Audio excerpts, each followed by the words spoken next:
We've got a new Pixar film due out this week in the form of Hoppers, so I think that's a decent enough excuse to do a Pixar review. And today's topic is Onward, released in 2020, just shy of exactly 6 years ago. While a box office disappointment, partly due to COVID gripping the world mere weeks later, this got mainly positive reviews, although many don't rank it as an all-timer from the studio or anything, and honestly, for the longest time, that included me. While it had a few superb elements that were true to the Pixar name, a lot of it also underwhelmed me.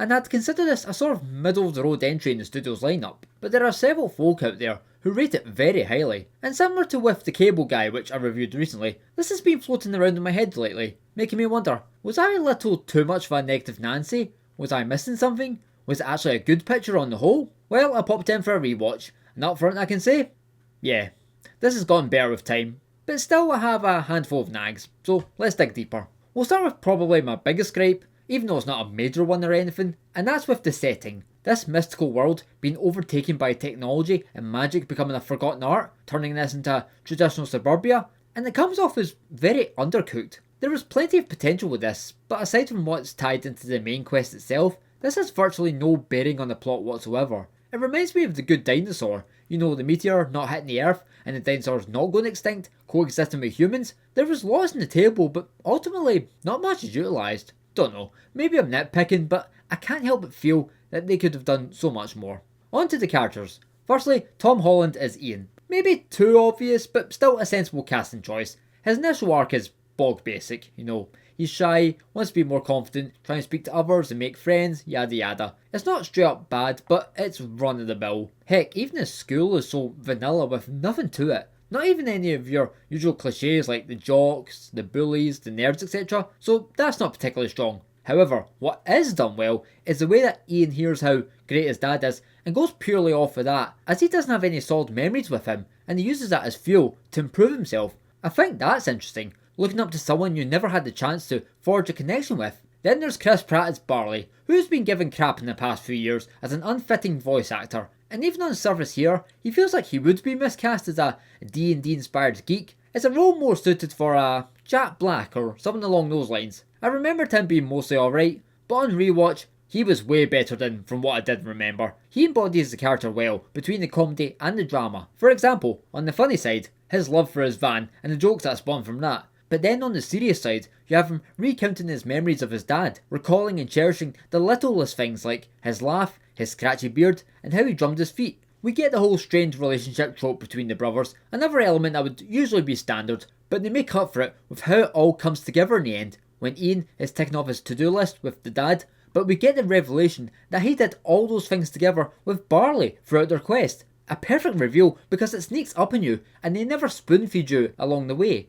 And the conclusion is a super satisfying one. I appreciate how, although we never get to see the dad wild and fully in the flesh, we get a strong sense of what a swell and lovable guy he was. Not just from, again, the memories, but in moments like with the tape that Ian replays and talks back to. That's effective. And the whole visitation spell deal is a genius concept. Firstly, the fact that Weldon waited until Ian was 16. That makes sense, because he'll understand and appreciate more, and he's about to become an adult. But it goes wrong, and we only get the pair of legs, so he can't see, hear, or speak, and has to communicate only through touch. It's a bit of a cruel twist that the boys can't properly experience the limited time with their dad.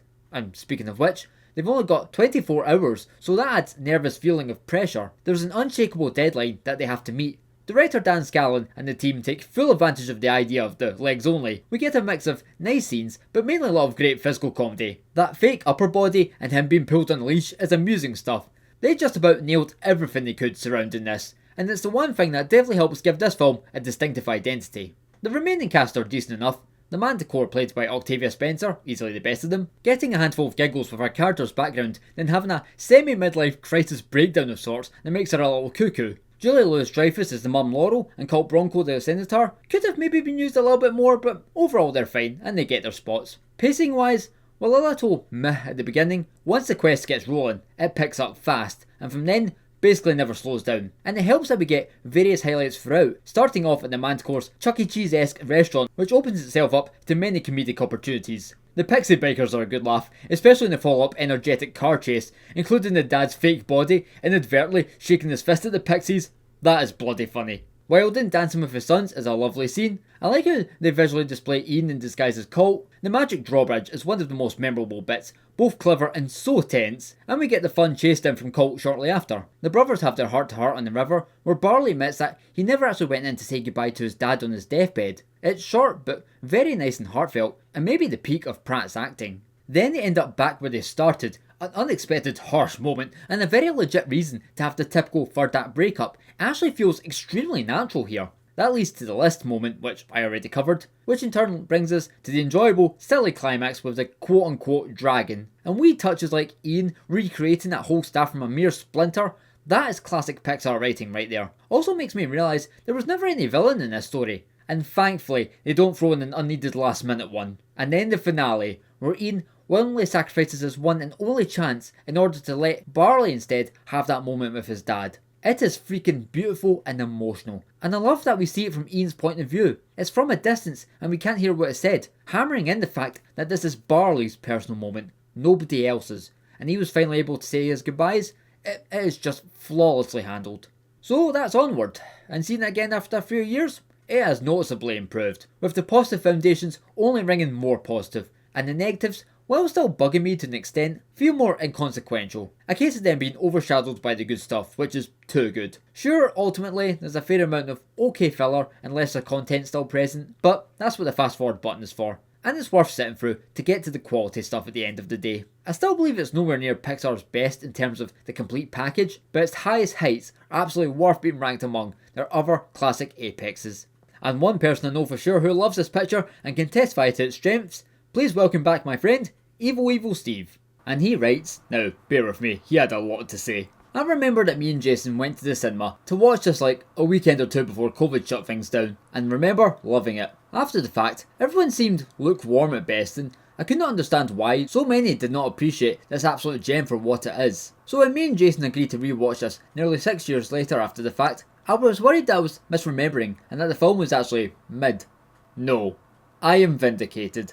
This film is just as great today as it was 6 years ago. You all are sleeping on this masterpiece. It's not my favourite, nor is it the best Pixar film of all time, but to call this mid is just plain unfair. It's Pixar creativity at its best with this post-magic modern fairy tale world. This may just be a road trip movie with a high fantasy twist, but there's a genuine bond between the two brothers. Ian manages to be meek but not pathetic, while Barley manages to be loud and clumsy but not too obnoxious. And him opening up about how he was too scared to say goodbye to his dad is legit heartbreaking. In fact, if you want a scalding hot take, and the comments are welcome to lambast me for this, I think this is Chris Pratt's best performance. The side plot was also pretty entertaining, of the boy's mother meeting the quest-giving Manticore and then being 5 steps behind. The finale of Ian, realising that he may not have known his biological dad, but he had a father figure in Barley, doesn't feel forced either. Their bonding together throughout the movie earns that moment, and for all he ultimately doesn't get his one wish, he can vicariously enjoy seeing his older brother get the closure he wanted.